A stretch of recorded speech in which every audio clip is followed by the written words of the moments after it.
Hello बच्चों, आज surface chemistry के एक नए लेक्चर में आपका स्वागत है। ठीक है, आज अपन आप लोगों को आइसोथर्म प्रोसेस के बारे में बताएंगे। सबसे पहले आपने लोअर स्टैंडर्ड में पढ़ा होगा आइसोथर्म मतलब या आइसोथर्मल प्रोसेस। आइसोथर्मल प्रोसेस क्या होता है? आइसोथर्मल प्रोसेस होता है जहाँ पर टेम्परेचर T जो है हमेशा कांस्टेंट रहता है। आइसोथर्मल प्रोसेस क्या होता है? जहाँ पर टेम्परेचर जो है हमेशा कांस्टेंट रहता है, ऐसे प्रोसेस को आइसोथर्मल प्रोसेस बोलते हैं। क्या बोलते हैं? आइसोथर्मल प्रोसेस बोलते हैं। ठीक है, ये वाली बात क्लियर। आइसोथर्मल आइसोथर्म आज अपन पढ़ेंगे। आइसोथर्म एक वर्ड आएगा, आइसोथर्म। आइसोथर्म का मतलब क्या है? Temperature is always remain constant in this type of reaction, in this type of explanation. T overall starting से लेकर एंड तक कांस्टेंट रहेगा। ठीक है, अब जरा इसको देख लेते हैं। हेडिंग डाल लो आज की। आप लोगों की आज की हेडिंग है एड्सॉर्प्शन आइसोथर्म। एड्सॉर्प्शन आइसोथर्म, इसमें छोटी सी डेफिनेशन लिख लो। आइसोथर्म क्या होता है? Adsorption isotherm, the variation, heading डाल लो, the variation in the amount of gas absorbed by the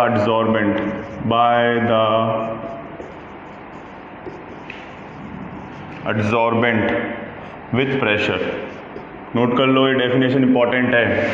with pressure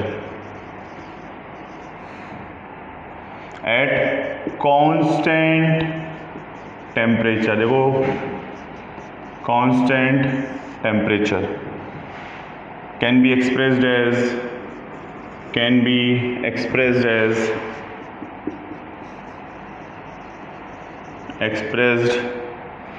by means of a curve termed as adsorption isotherm. Isotherm क्या होता है? जहां पर सबसे इंपॉर्टेंट बात कि टेम्परेचर जो रहता है वो कांस्टेंट रहता है। अब इन्होंने क्या बोला? x/m का जो कर्व बनाते हैं प्रेशर के साथ। अब देखो बच्चों, x क्या होता है? x is the adsorbate. x क्या होता है? एड्सॉर्बेट होता है। m क्या होता है? एड्सॉर्बेंट होता है। क्या होता है? एड्सॉर्बेंट होता है। और P इज द प्रेशर। ठीक है, अब देखो एक चीज समझना, मुझे एक बॉल है जिसपे पेंट करना है। ठीक है, अब मैंने x में एक में 1 लीटर पेंट लिया, एक में 2 लीटर पेंट लिया, तो 2 लीटर वाले दोनों का साइज समान है, बॉल्स का साइज जो है वो इक्वल है। तो जिस पे 2 लीटर वाले पे नंबर ऑफ लेयर्स क्या होगी? ज्यादा होगी। और नंबर ऑफ लेयर्स ज्यादा, इसका मतलब क्या हो जाएगा? प्रेशर ज्यादा। नंबर ऑफ लेयर्स ज्यादा, इसका मतलब क्या हो गया? प्रेशर ज्यादा। तो पहला पॉइंट, x प्रोपोर्शनल कैसे हुआ? प्रेशर के। ये वाली बात समझ में आ गई कि नंबर ऑफ लेयर्स ज्यादा, इसका मतलब क्या ज्यादा हो गया? Pressure will increase.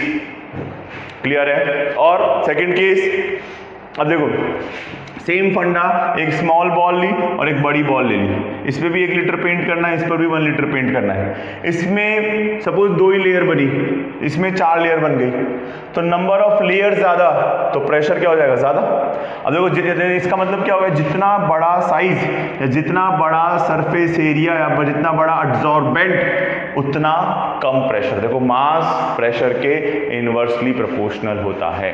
इस तरीके से आप लोगों के एड्सॉर्बमेंट, देखो द वेरिएशन, अब इसका एक ग्राफ दे रखा है बुक के अंदर, x/m और प्रेशर के बीच में इस तरीके से ग्राफ दे रखा है आप लोगों को अलग अलग टेम्परेचर पे। देखो, the variation in the amount of gas adsorb by the adsorbent at constant with pressure, देखो वेरिएशन अपन स्टडी कर रहे हैं प्रेशर के साथ, कंडीशन क्या है, टेम्परेचर कांस्टेंट, इसे क्या बोलते हैं, एड्सॉर्प्शन आइसोथर्म बोलते हैं। क्या होता है, जब तक एड्सॉर्प्शन होगा, जब तक कि प्रेशर कांस्टेंट नहीं है। उसके बाद देखो ग्राफ देखो आप लोगों की इस तरीके से स्ट्रेट लाइन जा रहा है कि जितना बाहर प्रेशर उतना अंदर प्रेशर, एड्सॉर्प्शन का प्रोसेस ऑटोमेटिकली क्या हो जाएगा, आप लोगों का स्लो हो जाएगा। तो ये जो है एड्सॉर्प्शन को रिप्रेजेंट करता है, किसको रिप्रेजेंट करता है, एड्सॉर्प्शन को रिप्रेजेंट करता है। क्लियर है, ओके, आई होप आप लोगों को ये वाली बात समझ में आ गई होगी। किसको रिप्रेजेंट करता है, एड्सॉर्प्शन को रिप्रेजेंट करता है। अब देखो आगे नेक्स्ट आता है फ्रूनलिच एड्सॉर्प्शन आइसोथर्म। देखो फ्रूनलिच एड्सॉर्प्शन आइसोथर्म क्या बोलता है, फ्रूनलिच साइंटिस्ट के नाम पर इसका नाम रखा गया है। इसी के अंदर Freundlich is a very important for the exam point of view.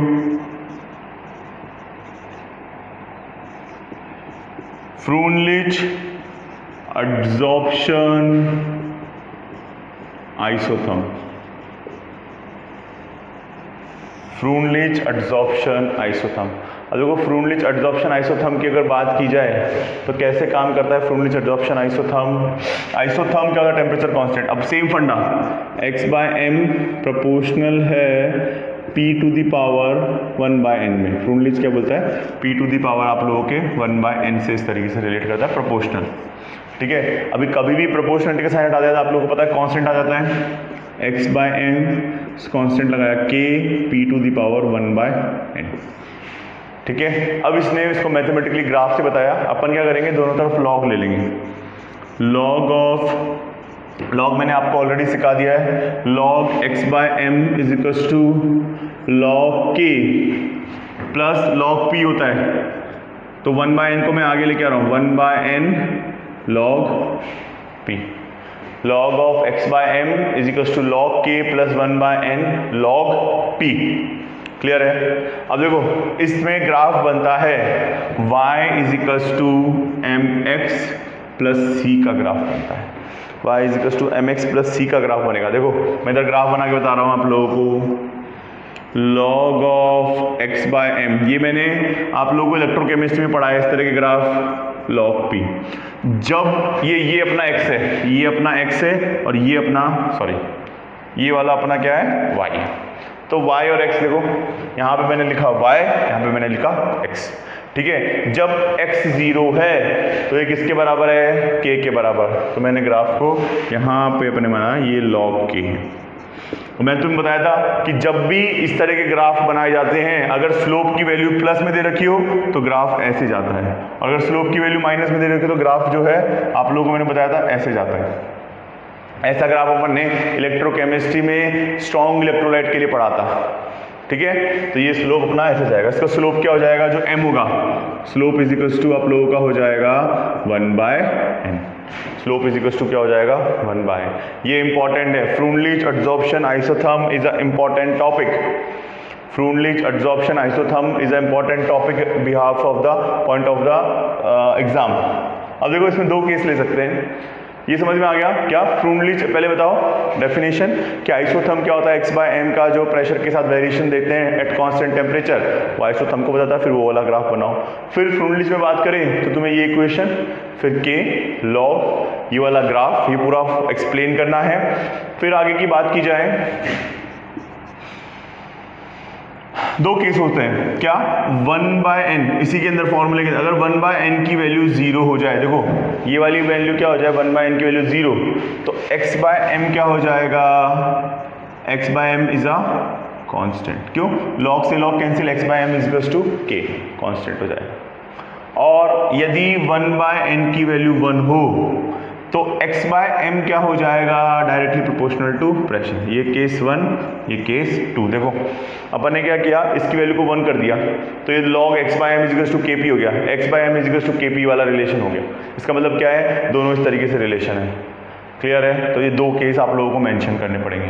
एक इंपॉर्टेंट बात, what is k and n, x adsorbate, m is a molecular mass of adsorbent, p is a pressure and k क्या है, k है k and n are constant, k and n are constant depends on the nature of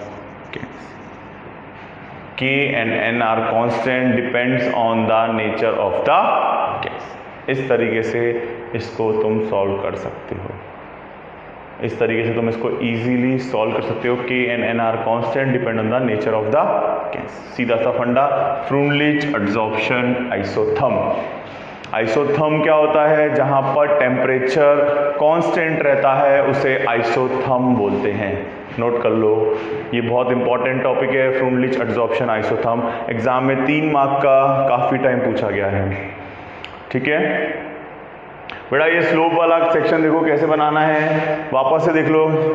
इसको क्या मान लिया अपन ने? y मान लिया, इसको अपन ने मान लिया x। देखो y is equals to x, ठीक है। जब टाइम 0 मतलब ये वाला सेक्शन 0 तो log x बाय m किसके बराबर होता है? log k, इसलिए मैंने यहाँ पे log k बनाया।